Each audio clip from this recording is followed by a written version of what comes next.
Okay, everyone, thank you very much. The first session we looked at the Dutch example as sort of a test case and best practice for Europe policy in general.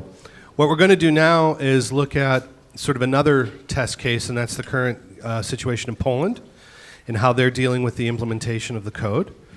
And then we're going to look at this as well from a few other perspectives, again, the German perspective, and then we've also have Andy Powers-Smith, who was at the ABPI, but is now at EFPIA, so he can address things from the UK perspective as well as the EFPIA perspective, and that'll be how we end, and then we'll all have a nice networking lunch.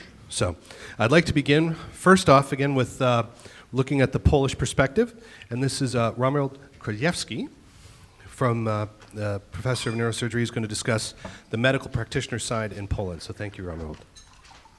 Obviously, I want to thank everybody for organizers for invitation, and it's a pleasure to speak about this issue. It is, of course, not first meeting. We've met in Poland before, and discussion was going on.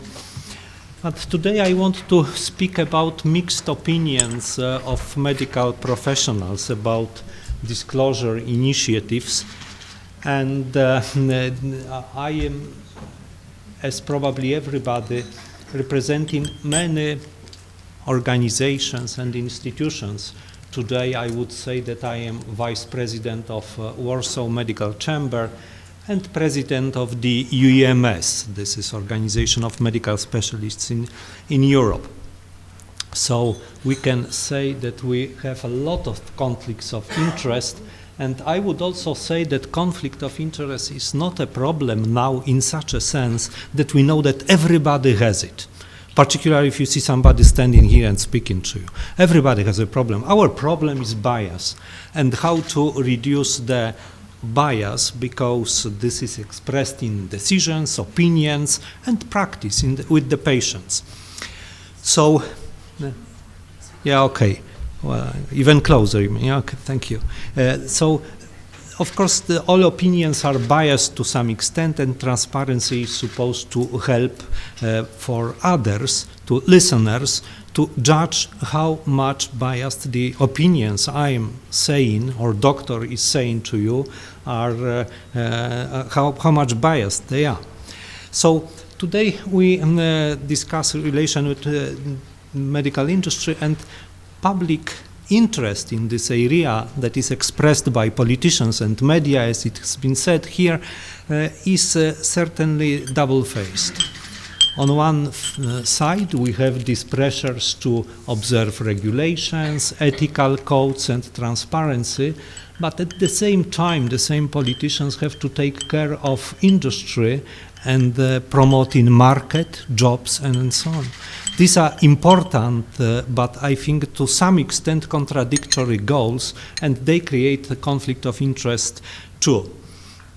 Well, such conflicts, of course, have been known since, always to medical profession, and we know very well that benefits of all kinds can strongly influence individuals and organizations. So also doctors, and the traditional response of medical profession to these problems are codes of ethics. And for example, in Poland, we have an excellent set of regulations that are supposed to direct doctors in relationship with industry and with other pressures, because I want to strongly confirm here what Bernard said earlier, that we speak about, let's say, fiscal benefits, but there are many other benefits and many other pressures that cause bias in doctors' practice. Administrative pressure is an excellent example of the let's say, situation in which we work, and which certainly has profound influence on our opinions and on our practice.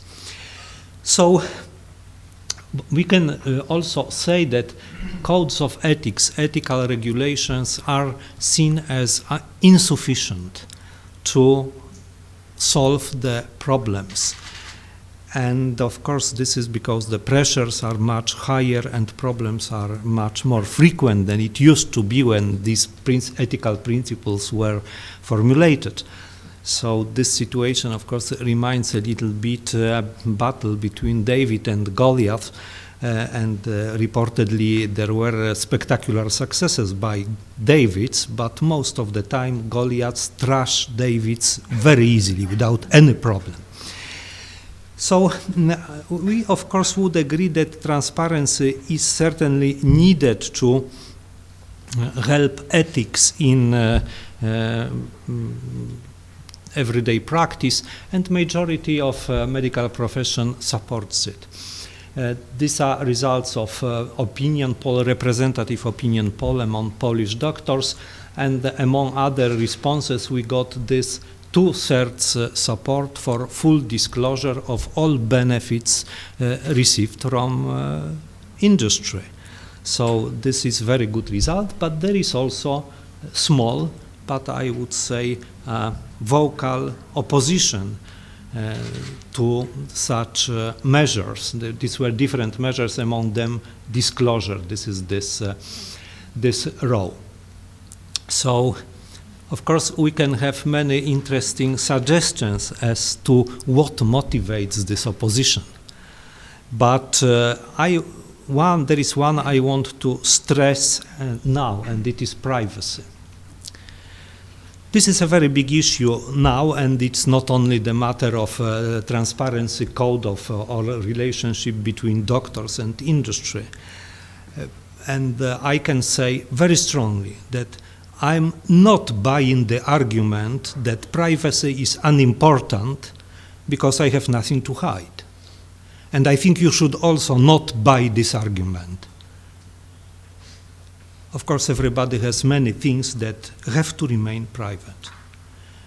And then if privacy is to be reduced, for example, by transparency measures, it has to be for a very good reason, and it should be proportional measures that implement this reduction of privacy. So these measures should be also equitable. They should apply to everyone concerned, not only to one part.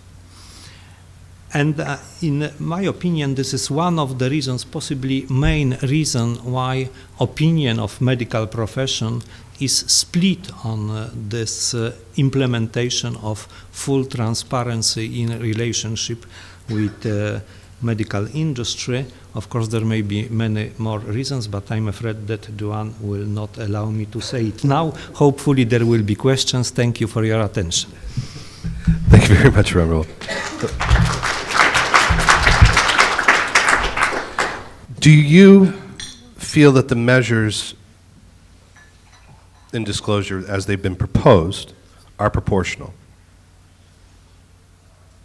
Well, if you ask me, Romuald Krajewski, and Which I just did, yes. Yeah, okay, so then yes.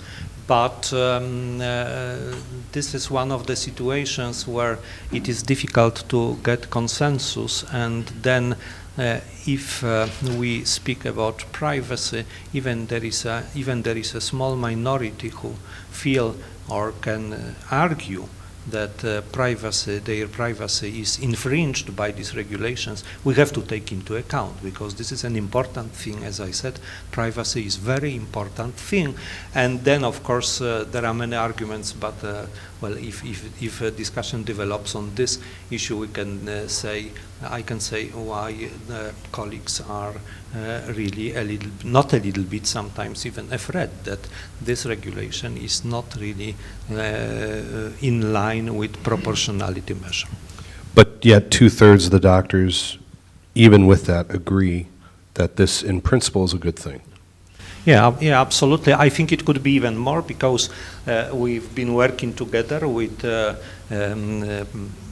Inpharma, which is Polish branch of EFPIA and then or Polish member of EFPIA, and there is an information going on in medical literature. There are conferences. There is more and more talk, and it is more and more obvious that transparency measures are necessary. But still it is not 100%. I very much agree again with Bernard. I think we agree very often as professionals that we will never reach 100%. Okay. So that's the medical practitioner view in Poland, who's in the process of implementation. Now let's hear the industry side, who's dealing with disclosure. So from Inpharma, this is the industry body based in Poland. This is Krzysztof Kalużny, who's going to discuss the efforts of Inpharma in Poland. Thank you very much, Krzysztof. Thank you for being here. Hello, everyone, and thank you very much for inviting us here to this very, I think, very crucial discussion about disclosure and transparency. I want to tell you very briefly about what we have done in Poland to disseminate the message about disclosure code and this new transparency standards. Well, first of all, I should rather tell you that I represent here Inpharma, which is the union of 29 research-based pharmaceutical companies operating in Poland. And we are in charge of implementation of disclosure codes on the Polish market. First of all, I would like to tell you a little bit about the Polish context, just to avoid confusion further in the presentation. So when we are transposing the disclosure code in Poland, we thought that translating disclosure literally to Polish language would not be very fortunate. So we decided to rebrand a little bit disclosure code and call it transparency code, Kodeks Przejrzystości in Polish. We thought it was very important because this, in our opinion, underlines the major principle of the disclosure code, which is transparency and the reliable, available information about the cooperation between industry and physician. And disclosure is just a tool to achieve that. So I will use both these expressions, disclosure code and transparency code, but I'm talking about the same. So 2014 was very busy for us in respect to implementation of the code. We have set for ourselves basically two major goals: to disseminate, to communicate the code to, first of all, to physicians, to healthcare organizations in Poland, but also to major healthcare stakeholders like Ministry of Health or Data Protection Authority. And we are working a lot with scientific associations. Because we thought that it was really efficient and important to disseminate this information through the scientific associations. So we've been presenting this the code on scientific congresses, on meeting of the boards of the scientific associations. So we are really working a lot with scientific associations to really convince them about the code. We also focused a lot on media, mostly professional media addressed to physicians. All in all, we have counted around 50 different press publications that we that were published in professional media in Poland, and we also launched the website dedicated to the transparency code. And we hope to develop this website as a sort of a knowledge hub for physicians, but also for the general public, about the code, about the standards, about the compliance rules of the disclosure code.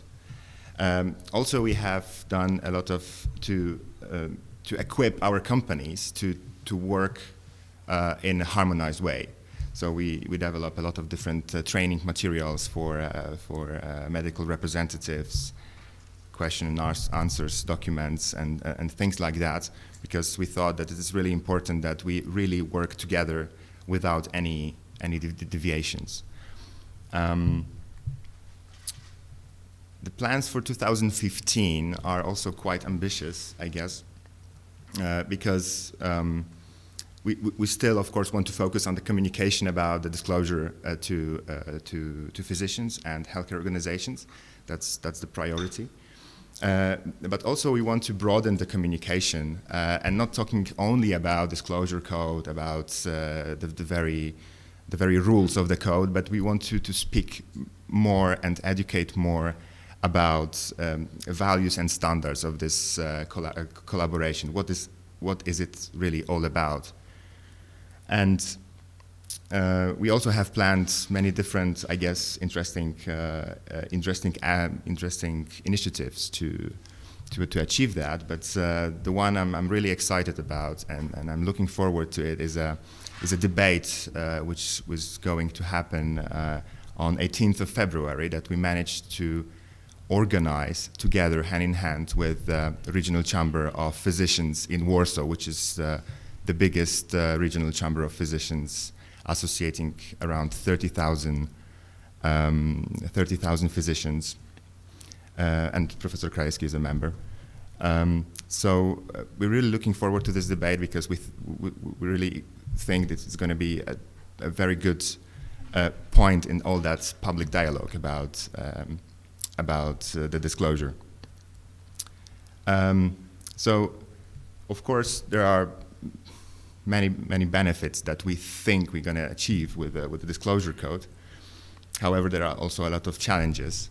The key benefits that we think we're going to achieve is that finally we're going to have a reliable source of information about subject and value of that collaboration, because we haven't had such a thing before. We didn't have, at least in Poland, we don't have a full picture embracing all the companies on this matter. We don't have any source of information that we know that from the perspective of individual companies, but we don't know in general. So it's really finally we're going to have the reliable source of information, and I think usually it is like that, not only in this our context of pharmaceutical industry, but also elsewhere, is that reliable source of information is a basic fundament of trust and confidence.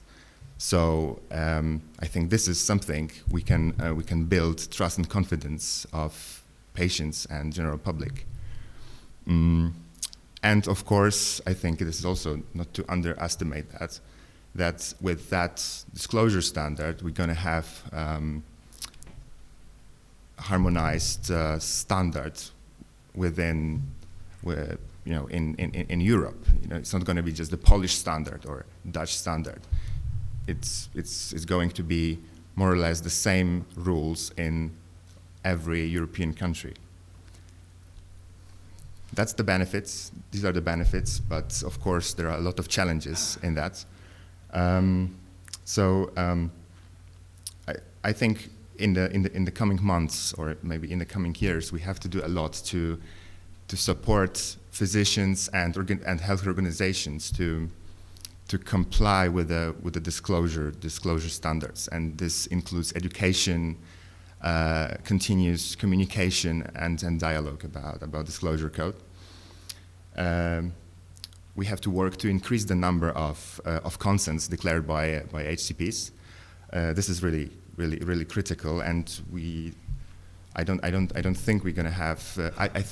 I'm convinced actually that we're going to have step by step more consents every year, and once we're going to have the reports already published, I think the job is not going to be done. I think then we have to start to work to address all possible potential misunderstandings or confusions which this information could potentially generate. So it's going to be a continuous effort, and I think we're going to have quite a few years of busy times. So thank you.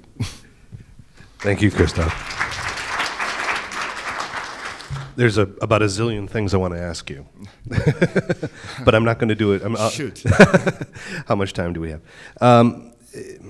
When you say reliable source of value, I'm just curious. Are you saying that for you at Inpharma, a lot of the support for the practitioners has been coming from outside of Poland, and you haven't had a view of what has actually been there? Is that what you're saying? No, I wanted to say is that even from the Inpharma perspective, we don't have such a, reliable database, actually, how much the companies in total, in our entire group of our members are spending for that collaboration.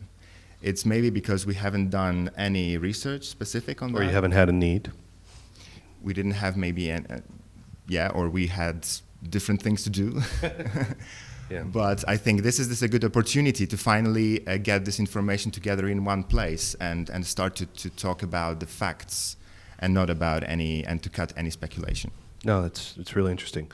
We'll get back to you more, but thank you very much. I want to move on. So we've got Poland that's really in the process, the formulative process of making things happen. We've heard from the Dutch earlier who are up, running, it's in place, not without problems, but generally going well. And then we have right about halfway point, the Germans. So it's both in distance and in implementation. So we're very grateful to have Holger Dienar from the regulation side of the pharmaceutical industry in Germany, and you're going to give us an overview of how things are going. Thank you very much. Thanks very much, Johan, for inviting, and good morning, ladies and gentlemen. Well, it's up to you to decide where we are in Germany compared to the other countries. I think it's not up to me to decide that. A short introduction to the VSA. The VSA is the association in Germany controlling the code, implementing the code, and taking surveillance about the code. So we also have a sanction scheme and can impose fines to the member companies. That's the whole things we are doing in the VSA. And one of the major issues for the last 2.5 years, probably for the last 3 years, was the disclosure code, the discussions at EFPIA level, and then the national implementations. And we are quite in the middle of the process, I would say. So it's not the end, it's around 12 o'clock. Yeah, and we have 12 hours more of the day to fulfill in the upcoming years. Where we are, or what the situation in Germany is, in contrast to the Netherlands, we have a purely self-regulatory approach. Until now, it's only the VSA or the big part of the research-based international companies making this step forward. There is no law in place so far, and there's even no discussion at the moment in the government implementing a law. They may look at France and the developments in the Netherlands, or most probably to the Sunshine Act in the US, but there's no real voice coming up in the legislation saying that, well, we want to have something like this. So it's only the VSA companies going forward with this. It's some kind of interesting thing. It's somehow challenging, but it makes the initiative very interesting. And on the other hand, we heard it tomorrow, we have a strong data privacy law in Germany, which is probably most, or in the group of the strictest ones here in Europe. So we really need the consent for individual disclosure. And as a doctor or as a concerned person, as an HCP, you have quite far-going rights. If you have to opt in, and you can opt out at any time, before the first disclosure or after the first disclosure. So it's not. The issue is not to get the doctor convinced about opting in, it's also to keep him convinced, not to opt out, and probably this might be the same situation in all of the other countries. So it's a real process. And these are one of the questions that this might come up. We have a Q&A document now consisting of 26 or 27 questions, and there are really a lot of more. It's not a hurdle, just to be sure about that, it's an issue, and we have to address these issues with model consent clauses and all these other things, But you have the data privacy law, and we have really to respect the private information, and the disclosure of private information. Therefore, it's key and crucial to convince the doctor, and it's very good to hear the approaches of other countries, how to sell the story, how to make clear what the benefit of this initiative is, because we cannot, we don't have clear and sustainable facts about this. It's just a step forward what we are doing, and the only way to move forward is convincing the concerned parties. That's just to make sure that you all know, well, we have fully implemented the EFPIA disclosure code. We also have set up a dedicated website, also fully available in English, pharmatransparency.eu. And there you can find a video all these informations you might see also in other countries, just to be prepared internally and externally, that everybody's aware what we are doing, why we're doing it, and how we are doing it. And this is pitfalls and opportunities. We heard a lot of things. First bullet point is patient organizations. Also, I think this was an issue this morning. With patient organizations, we started earlier. In 2009, we had the first disclosure in Germany of all cooperations between the industry and patient organizations. Beforehand, we had a discussion, or let me say the rumors in the public press that, well, there's a lot of cooperation. We don't know what they do. We don't know how much they pay. But there was some scrutiny that everything must be biased and somehow influencing the patient organizations. Therefore, at EFPIA level and later on at national level, we decided to have the code and a mandatory disclosure. And since then, since the companies first disclosed the lists with all the relevant figures, to whom they pay, what they are doing, and what the precise amount is, this criticism has gone away and never came back. Because everybody now can see what they do, why they do it, and that only reasonable amounts are being paid. And I think this is some of the good examples which you might, or which we can use at the end of the day to also sell the transparency code, because this is the point we want to go to. We want to get rid away of this unprofound, substantiated criticism by saying, well, we are proud of cooperating, yeah, this is what we are doing, these are the precise amounts we are paying, because I think a fair compensation is without any argumentation, and then we can discuss each individual case, but not can any longer have, or should not any longer have, this overall scrutiny going around about the cooperation between industry and doctors. And this is our scheme, or our mantra we use in the blue box, and it's quite the same as you do in Poland, where we say, well, we have to work together. We have clear standards, both sides, the doctors with their codes, the industry with their codes, and we are, and both are quite strict, yeah. And what we are now doing is the next step to open the books, to say that we cooperate and to which amounts and what we are doing exactly at the end of the day, because we are somehow in the same boat. Or someone said, well, we are not in the same boat. I say, well, okay, we are in different boats, but running in the same direction, nearly in the same direction. And the next thing is we have to do is to prepare the public, and this is somehow the learning from the US experience, that, well, there is cooperation and there are amounts to be paid from the industry, that are paid from the industry to the doctors, so that they know, and somehow when we see the first figures, yeah, that everybody is prepared, yeah, and that we explain why we work together. And I think both the doctors as well as the industry can be proud of the cooperation.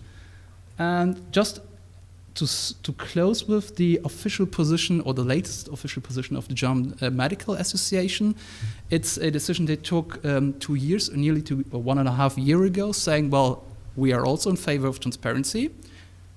We would rather have an initiative based on the US Physician Payment Sunshine Act, which turns out not to be the ideal one as you see now, but I think it's a clear decision. But we would rather have a law instead of a self-regulatory approach, which is a thing we can discuss. But it's also a clear statement coming from them that they are in favor of transparency.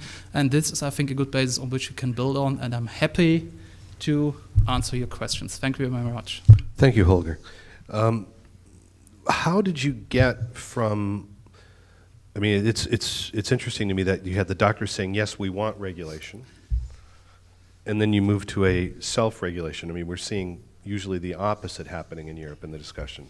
How did you get the doctors, or what was the mechanism which brought the doctors towards an agreement, into a self-regulatory system? How did that happen? You mean in context of transparency? Or Yes. No, maybe this is a misunderstanding. There is no mechanism of self-regulation together with the Doctors Association. They took that decision separate from the industry at their yearly assembly, and at that time, they were not ready to cooperate with the industry, to have some kind, like in the Netherlands, some kind of co-regulation scheme where we move both together. So it's somehow a different approach at the moment, yeah.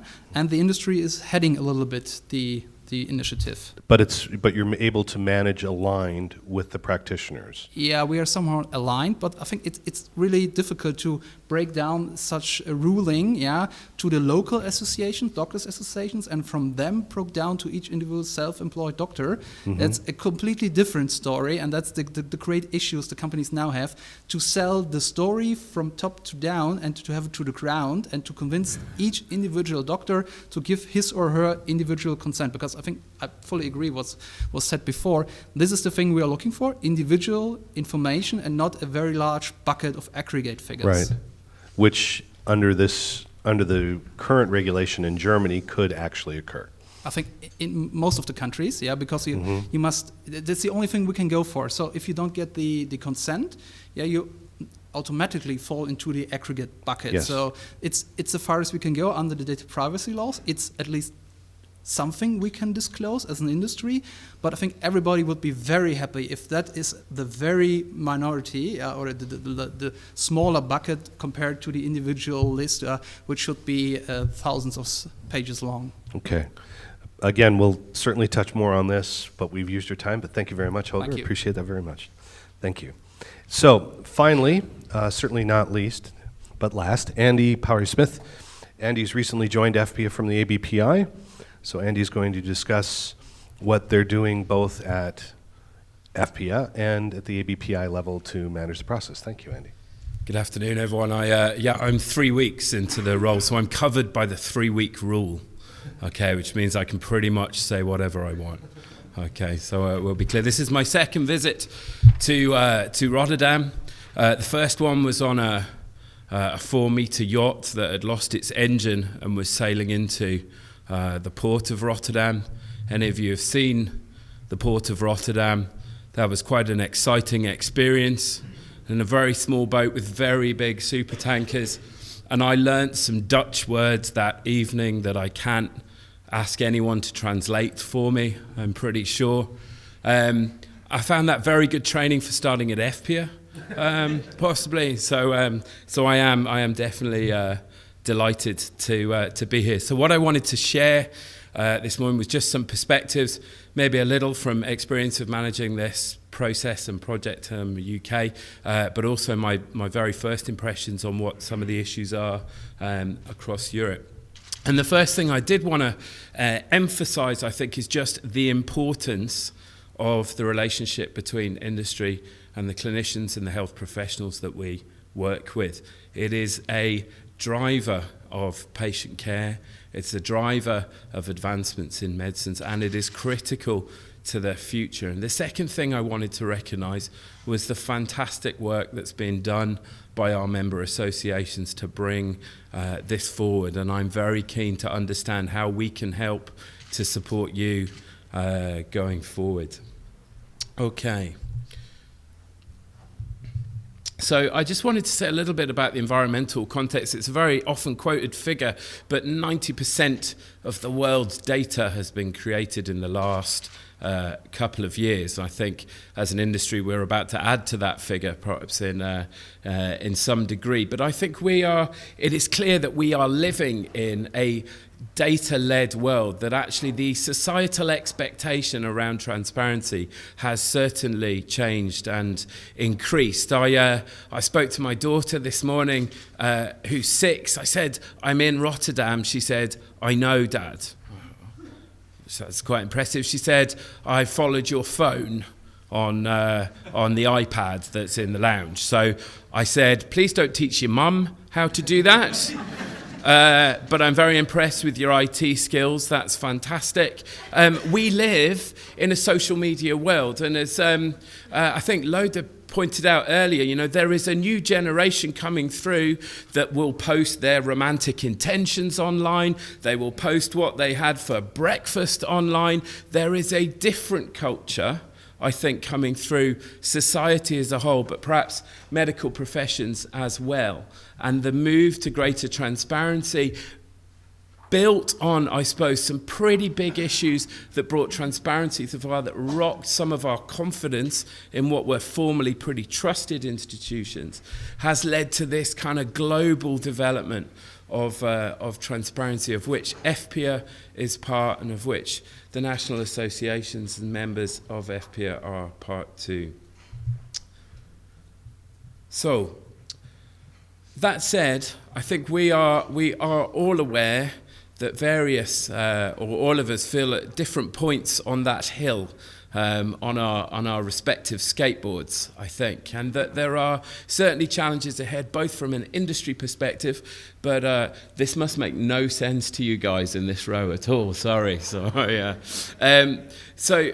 There's challenges from an industry side. How do we get a level of consistency? Do we use the same taxonomy? How do we get very big organizations and big financial systems to be able to integrate and deliver the data that's needed and required by the code and so on?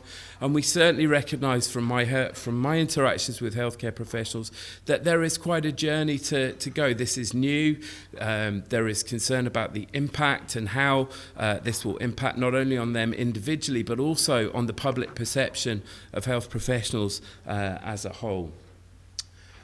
A number of the speakers have mentioned this inherent tension, I suppose, a little bit between transparency and privacy. And I have my own views, and I'm certainly not a legal expert on this, but it is something that we've discussed in lots of different fora. And I think the first thing to highlight is the risks of non-disclosure.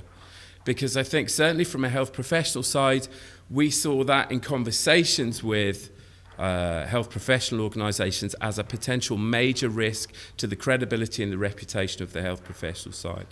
If we are delivering a project, and say I go back to my UK experience, and that aggregate figure that's just been mentioned is a substantial figure, then that is not going to reflect well on either side, and there is significant risk attached to that, and how we address it over the next 18 months is going to be of critical importance. This was explained, I suppose, by our legal colleague far better than I could. But I think there is a kind of spectrum around managing consent here, with, in very simple terms, and the least resource intensive and creates the least risk overall, is this public interest argument. Because companies don't have to invest huge sums in managing that process and all the contractual things that probably make the legal community very sad. Because it would be simple and a lot less sort of contractual work involved. But as we move down that scale to where we've got a very kind of individual contract by contract written consent approach, we see an increase in complexity and resource and time that's involved in delivering that. And I think we really need to think about where we are on that spectrum, both in terms of the reputation and the integrity of the project as a whole, but also in the investment, the time, resource, and so on that all of us on both sides of the equation have to put in.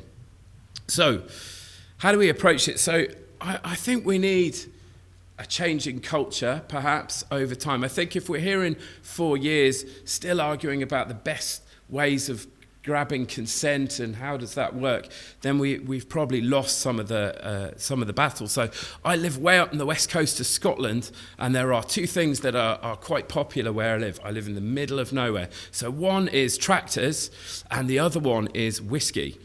Okay, bear with me. So the result of those two things being popular is often this, right? It used to be, or at least 20 years ago, that happened to be the case. But actually, you can see how changes happened 20 years ago, and now this just doesn't happen. To the generation that have come through, there's no understanding that one may have gone down this route in previous years. Over time, this became not the way to do things. And I think transparency, there is an element of something similar. That as we attend congresses in the next 2 and 5 and 10 years, and actually we know who's disclosed and who's not disclosed, those numbers will shrink. Because culturally, this will, over time, if we look at the direction of travel over the last 5 years and what's likely to be over the next 10 years, it is hopefully going to become the professionally accepted norm, both for industry and the health professional community. And how do we achieve that? Well, I think some of it's about leadership. I think we need leaders in the industry to stand up and say, this is, the direction of travel, and this is why, and what the rationale is, and be able to have those conversations with stakeholders and with the health professional community. And we need leaders, and we have some of them here today within the health professional community, again, prepared to talk through concerns, discuss those issues, and then talk to colleagues and with colleagues about what they are. And I think the other area for me is that if we, when it comes to disclosure, as a health professional and an industry, describe our relationship in completely different ways, that's going to cause issues. Actually, we have this relationship, and if we are able to collaborate in how we communicate about that relationship, what its impact is on patients, why it exists, all of these points, then that done collaboratively will be a lot more powerful and a lot less risky. I'm getting the nod. Again, 3-week rule. So a few other things. The Mind the Gap, I think we've seen there's going to be huge differences between country, between company, and so on. So we need to think about why those exist. How do we explain them? There may be very valid reasons, but I think as people look across Europe, we need to understand that picture. For those of you who can't read that says, I jumped through a window screen to chase a cow. And again, bear with me, it's from my favourite website where owners put up the misdemeanours of their dogs. Okay? Now, the reason I have it there is, my understanding is, even though it's been declared online, the cow doesn't feel any better. Okay, so where I'm going with this is, I think over time, what we need to do, as well as transparency, is understand the context within those disclosures are made. We need to be sure and confident that our relationships, the way that we work together, the way that we work with people, are fit for purpose, not just now, but going forward. And I know that companies and member associations are continually re-examining that and evolving that relationship. Okay, from an EFPIA perspective, I understand that actually one of the areas that we really want to move forward is, how do we support you as companies, you as member associations, you as health professional organisations in talking about this issue and engaging with people on this issue. And that's our aim, or certainly my aim in coming into this new role. So I think we can create some resources, we can disseminate the great work that we've seen with some stuff from Germany, from Poland, there's stuff there from LEM in France, there's stuff from the ABPI, we can do all of that. But I think actually talking to people is of paramount importance, and our aim this year is to really be out at congresses and different events, meeting people. If you want us to come and meet people on your behalf or with you, please come and grab me afterwards, after lunch, and we'd be really happy and keen to do that. So I will finish there because Dwayne's quite big and quite close. But thank you for your time. The thing I'd say to finish with is that I don't think transparency is any comment on the issues of the past. I think transparency is about preparing this important relationship for now and for the next 10 years, and that's what's critical about it. Thank you very much. Thank you, Andy.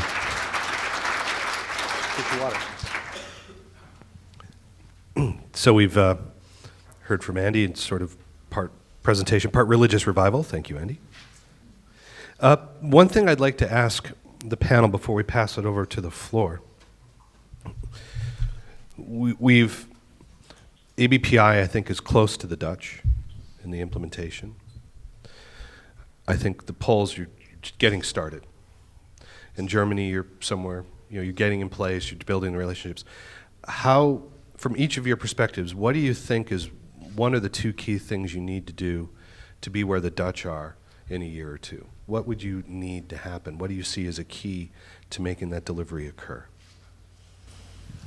Well, thank you, and I think this depends a little bit on perspective, but if I'm to speak about from the perspective of those doctors who see a value in transparency, because it's evident that not all see this value, and for a reason I don't want to discredit them, because this is just different perspective.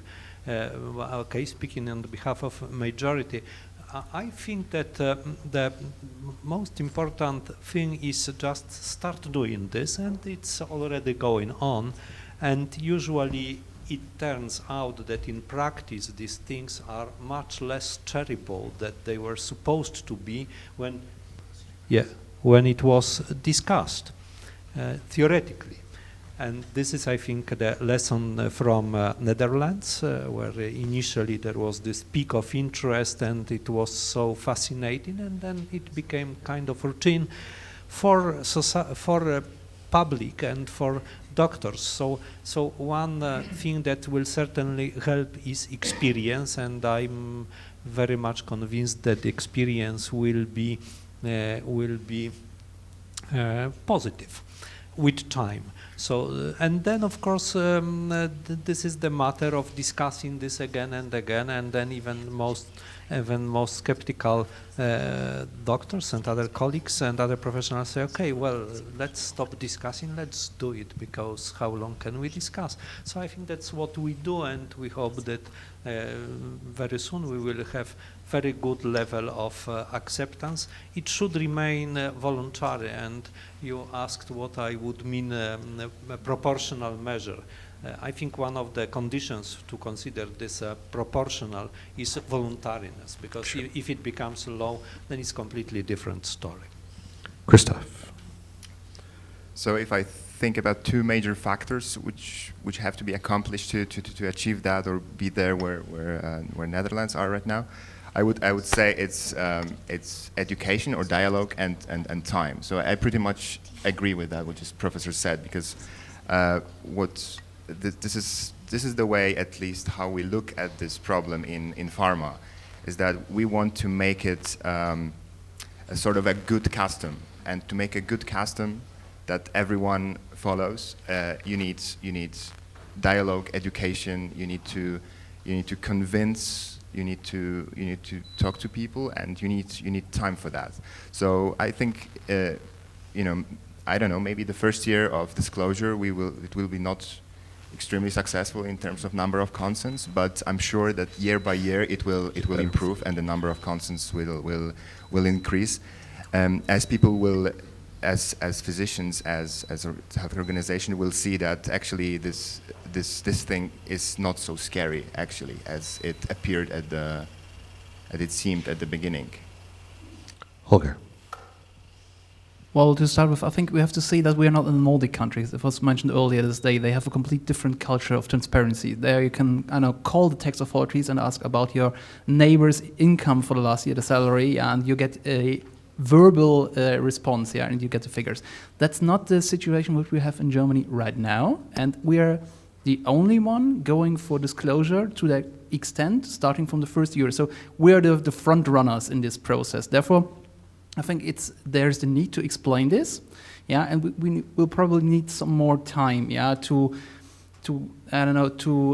contribute to the threats and of the doctors, being blamed for earning that much money by the patients or by the press, or for being at least in contact with the industry. And I think that's a process, and we have to go on. And I think the farther we go and the better we are at the end of the day, the more doctors will join in. But it's really a process, very interesting, but it's probably, because we are a larger country, a thing that needs some more time. But I'm quite confident that we will be successful at the end of the day.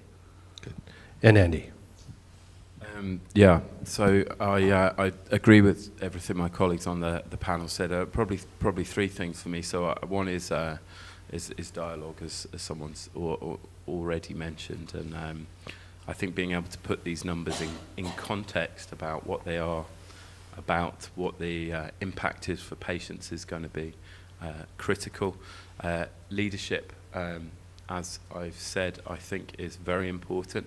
There's a degree of stepping up. So if every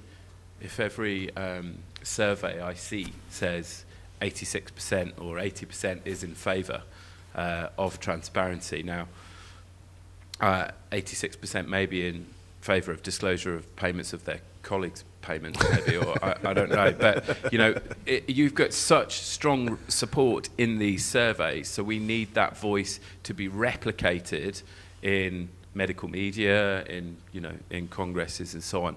And I also, the last thing is I would ban one phrase, and that's, I believe in transparency, but. Okay, if we could avoid that, then we may have less issues. But yeah, I think dialogue and leadership would be the two Great. main ones. Thank you. Opening the floor for the last 15 minutes. Questions? Yes, sir. Please state your name and who you're representing, please. Thank you very much.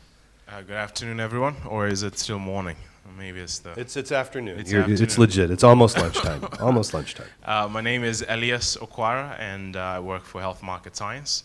And I had a question, and this is something I was talking to Anne about. What happens the day after that consent issue has been addressed? Because we all know that data privacy is more than just getting the consent. You have all these rules about processing the data, you know, the mechanisms you have to put in place to ensure that that data is secured in the entire processing life cycle. And so I wonder to what extent are, you know, member associations in EFPIA, individual pharma companies, how are you seeing this issue being addressed? And is it being taken as seriously as a consent question? So you're talking about the whole value chain, the process implementation. Folks, Christoph, how are you dealing with that? So I'm not sure if I understood the question properly, but once the consent will be taken in advance, so at the very beginning of the collaboration with a physician, and it will be valid until it will be revoked. So. But I think he's talking about like the IT systems, the process, the implementation. Is that correct? Yes. So it's all the back office parts of that. Where is that managed? Are you handling that? No. This is not handled by Inpharma. This is handled by each individual member company, and also the reports and the data will be published on individual websites of the companies. It will not be a centralized register like it is in Netherlands. Right, and each country can do that slightly differently. So Holger, and then Andy, I'll get to you too. How are No, you? it's the same in Germany. We somehow handle the front end and the back end. So we say what should be inside, and what should be collected as data, and then it's up to the companies to develop their internal systems based on their individual needs, resources, and all these things. And what I learned during the process, it's a complete different situation, between the companies. You can neither say that the bigger ones are better prepared for the process compared to the smaller ones, and vice versa. So each company must find its doable solution, to also to track the cross-border transfers of value, and therefore we only give the requirements, the framework at the beginning, and we will check at the end if the template is filled out in the correct form and all the relevant informations are in. But between these two lines in time, it's up to each individual company to set up their process and also to agree and to safeguard that everything is done within the data privacy framework and issues. Thank you. And Andy, how do you? Hi, Elias. So in general, I think there are two approaches looking across Europe. So you'll always have the position where the company is the data controller, but you may, where a country is creating a central platform for disclosure, also have a sort of dual data controller position. So you'll have company plus the host organization of the central platform. So that relationship needs to be managed, and they both need to be. But I mean, my experience in general is pharma companies are pretty good at managing data. There's loads of challenges. They're big organizations, and they don't always, find routes to talk to each other. As we know, that's just life in big organizations. So yeah, there are challenges, but they're not unsurmountable. Question, yes. Microphone's coming. So again, please state your name and the organization. Sure. Hello, everyone. My name is Ashley Santner. I'm the Director of Legal Compliance for EFPIA countries for CIGIDIM, and I just want to thank you for the presentation. My question is for the associations and also EFPIA. Do you anticipate that the national associations may amend their codes once publication has occurred in 2016? Mend the code. You going to change the code, Christoph? Excuse You me? going to change the code? No, well, Andy's standing right there, so.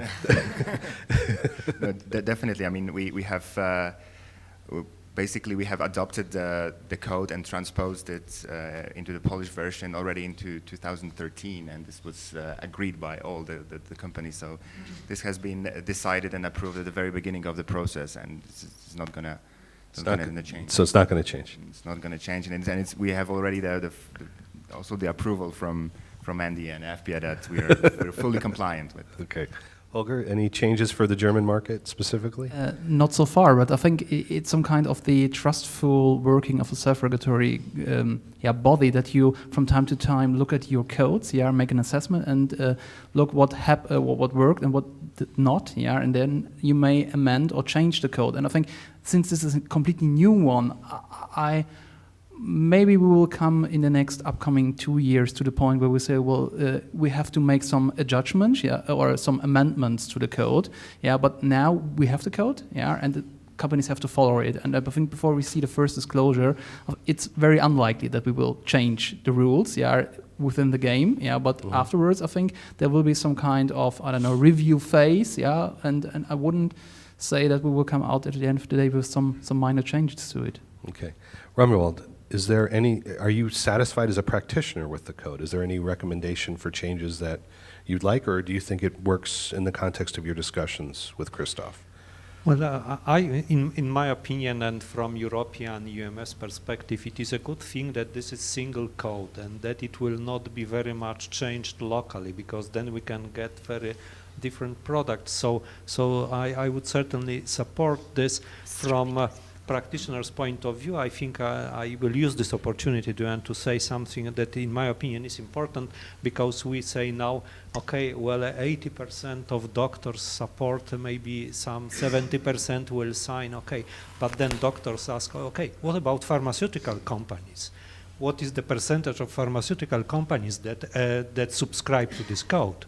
And I think the situation is very similar, so we have some kind of symmetry here, but it would not be good if we expected that 100 pharmaceutical companies per 100% will join, and then on the other side that 100% of doctors will join. This is this kind of initiative.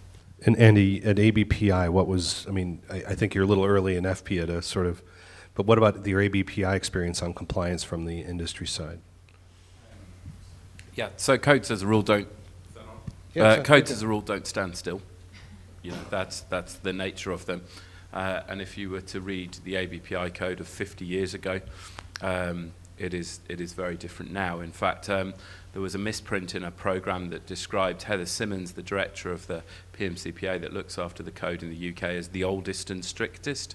I think they meant the code rather than Heather herself. So you've seen a huge evolution. But I think one thing I would say about the disclosure code coming in is it's been, that's significant transformational, dramatic change, and those are far less often. So, what you see over time is I think is kind of evolution rather than revolution, but some sort of step changes, which this has been, and I wouldn't envisage that they are too regular. But codes move and evolve as they should do, because they need to sort of reflect the expectations of society and the world around you.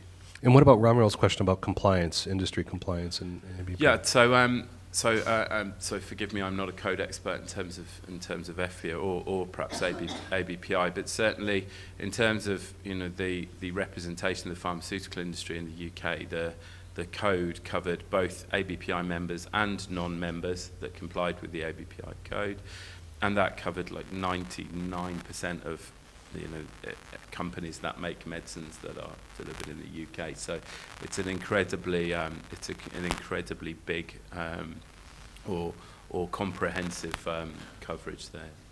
Thank you. Another question. Anyone from the audience? Talked out. Okay. So some countries are I'll then take privilege here, moderator privilege. Hope you don't mind.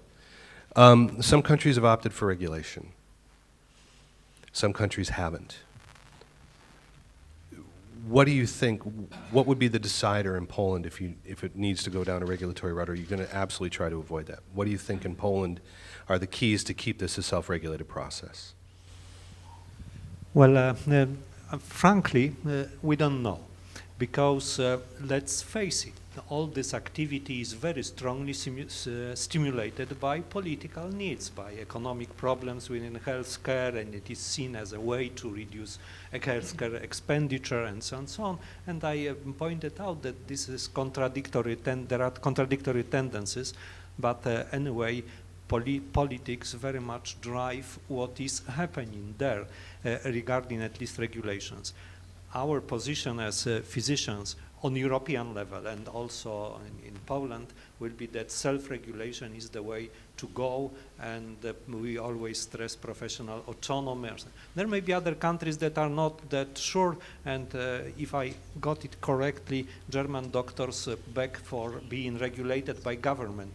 This is very far from our ideal in Poland, and I think as far as I know from European perspective, in majority of countries.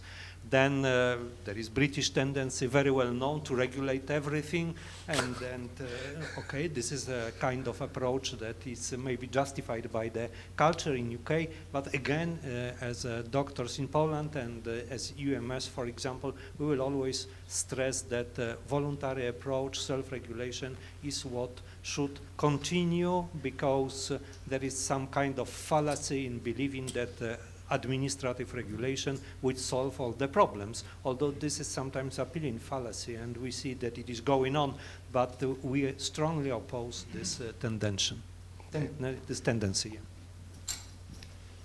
So yeah, as Professor said, we don't know if this kind of regulation will be introduced in Poland, but of course we have to take into consideration that the global trends, show us that there is a high probability that something, a regulation like maybe in France or US will at some point of time will also be introduced in Poland. There is such a chance, and so we want to simply get prepared for that, for this kind of event, and we want to use this time simply to establish this good custom that I was talking before, and simply.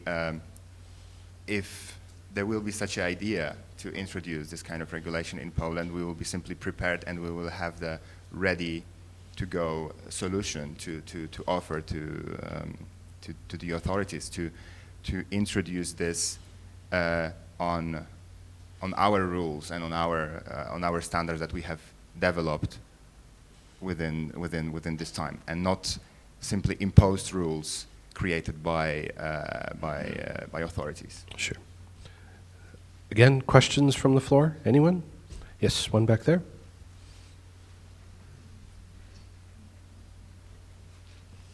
I already introduced myself, Bogi Ferencik from Amgen. I have a question in an interesting topic. It just came up recently. So the French Competition Authority announced an opinion that actually individual disclosure is against competition, so it would block or stop or burden, let's say, the free competition in the pharmaceutical industry. So how do you feel? Is it something like a beginning of a big wave which could flow through all EFPIA countries, and let's say would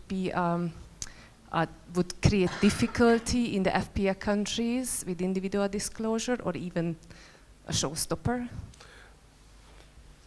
We'll go with Andy first.